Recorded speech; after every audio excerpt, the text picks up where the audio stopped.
Hello, guys. You're here with Sean Brooks, the Realtor, aka the real estate guy. What I want to review with you today is the process, the steps to becoming a homeowner. We're going to go from 1 through 8, each and every step, and I'll explain the details. All right. So the first thing that you should do when you're thinking about buying a house is maybe get a referral from a friend, coworker, family member that has purchased a house using a realtor. Hopefully, you're talking to me right now. So, if you're in my state of Delaware, select me. If you don't, I'm not saying that because I'm biased. I think I'm pretty good at what I do. I actually know I'm pretty good at what I'm doing, but I'm humble about what I'm doing. Um, you can also reach out to me and I can give you a recommendation. In other states, I know great realtors in the other states, and almost about 50 in all the United States. Not, I don't know everywhere, but I got the majority down pat. So that's step number one. All right. Step number two is we're going to refer you to a lender. But before we even get to that point, we're going to ask you some questions. And we may have you pull your credit just to see where you're at. We know exactly where to go to get a credit score that the lenders are actually going to use. Nothing against Credit Karma, but Credit Karma only gives you 2 out of the 3 different credit bureaus. The lenders in the mortgage lending industry uses three scores: Equifax, Experian, and TransUnion. All right, and then they take each one of those scores. The low score they throw out, they push that to the side. The high score, they push that one to the side, and they use the middle score. All right, now if you get pre-approved, basically it's called pre-approved because they're approving you for the loan, but you haven't found a house. They haven't ran everything through underwriting to approve the loan. Now, also, if you run into a lender where they say they're going to pre-qualify you, all right, what is the difference between pre-approval and pre-qualifying? The difference between the two is a simple step. When a lender talks to you, they're going to ask you about how much money do you make, what do you think your credit score is, and debts, any debts that you have. Okay. They'll say you pre-qualified, but they need to take additional steps. The additional steps is this: they need bank statements, 2 to 3 years tax returns. They need pay stubs, two pay stubs. So basically a month's worth of pay. They need to pull your credit, see where your credit score is at. And then they need to look at your credit, and they need to look at your income, and then they need to look at your debts. Now, each one has what we call a debt to income ratio that they go by. Most are probably around 45%. They don't want your debt to income to be more than 45%. I'll recommend 45%. Because when you get higher at 50%, that's a little dangerous. I may suggest that, you want to get it down to about 40% to give yourself some room. All right, but let's say you get pre-approved, you get the letter. Now you're working with me as a lender, as the realtor, and we'll create a search for you in the MLS. This is where properties are actually stored and listed amongst realtors and anyone that want to market on the MLS. This will be set up based on your criteria. What are you looking for? Single family house, townhome, price, basement, no basement, location.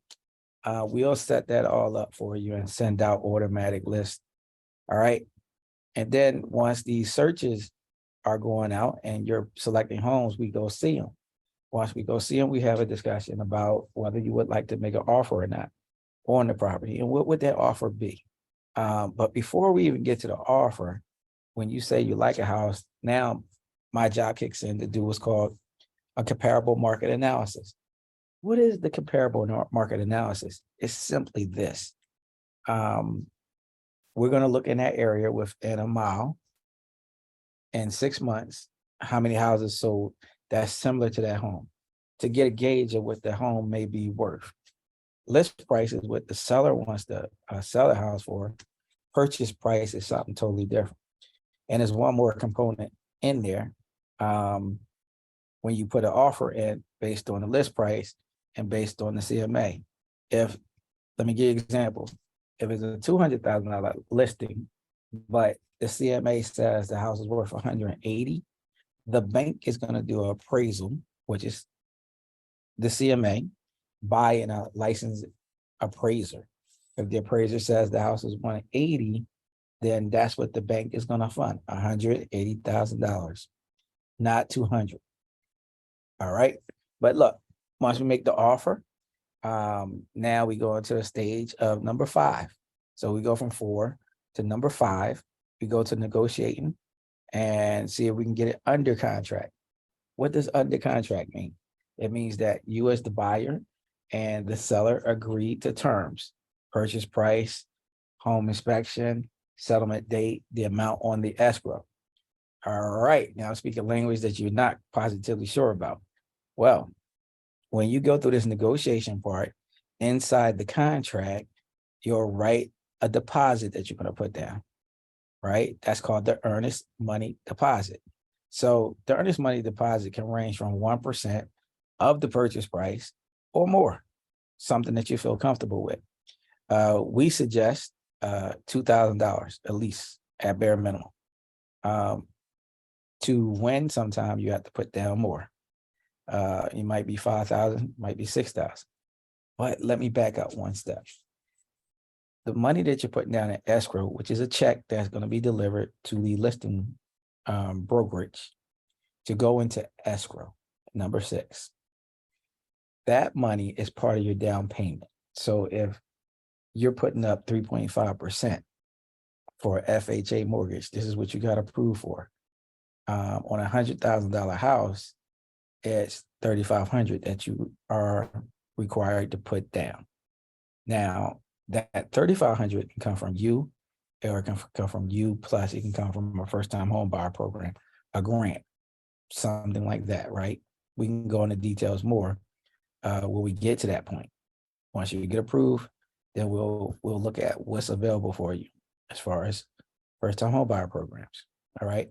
But let's say it's $3,500, but you put down $5,000. So you put down way above what you were required to put down. But it's a secondary part to it.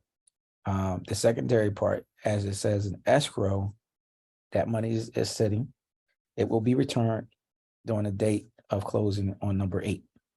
But you have closing costs. To buy a house, is closing costs involved. It's transfer tax, fees that's associated with the loan. Let's say the closing cost is $8,000. So you already put down 5. That counts towards all the money that you're required to put down. So that money just is not written and given out there just for no man's land. Is a part of your deal. All right. So now we're in number 6. We got past in this contract, it said about a home inspection. All right. So you do a home inspection, and out of that report, let's say they said the roof need to be repaired. Inside the contract, we have dates that we have to work out different details. If the seller is going to pay for the roof to get repaired, get it done themselves, or they're going to give you a credit. All that gets worked out. And now we're going to move on to number 7. Now, typically, number 5 for the settlement date is roughly around 45 to about 60 days. That's all negotiated and worked out between each party. So I'm your buyer's agent. I will work out the details through negotiating with the listing agent and the seller. So we have a 45-day window.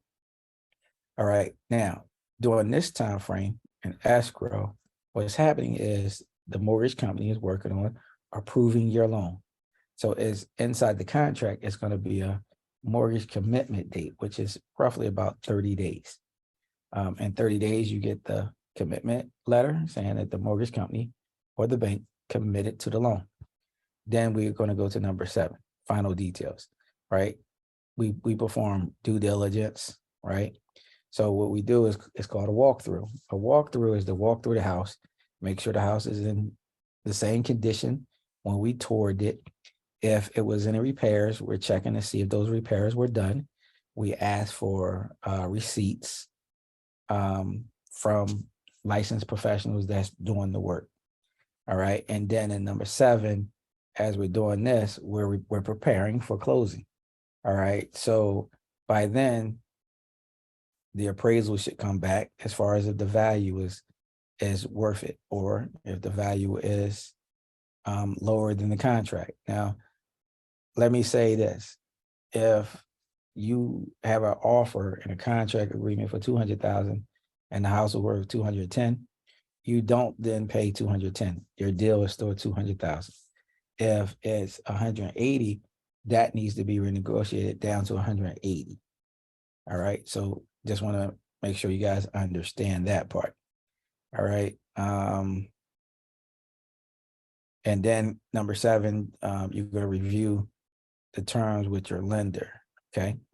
You will be finalizing your loan, reviewing documents, and discussing the findings from the inspection all up through here.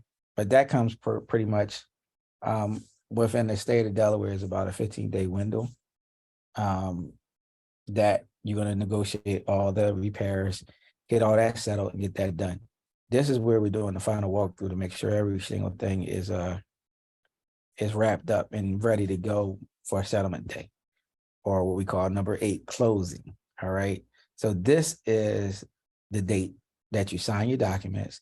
It's transfer of funds and ownership. So this is where they may say to finalize the deal, you have to bring $1,000 to seal this deal. That's part of your closing costs. So number 8 is congratulations day, right? Because this is when you get the keys to the property. The attorney will review your mortgage documents. They'll discuss different things and make sure that you're aware of what it says in the mortgage document. All right. And then this is the congratulations. That's the end of the process. So it's relatively like an 8-step process, not really too hard, not really complicated. Anything that comes up in between the 1 and the 8 that becomes a problem, it's my job to solve it. That's what we basically get paid to do. I'm pretty good at it because I've been doing it for a while. I haven't let any particular situation not allow for my client to get a house, not allowed the client to actually become a homeowner.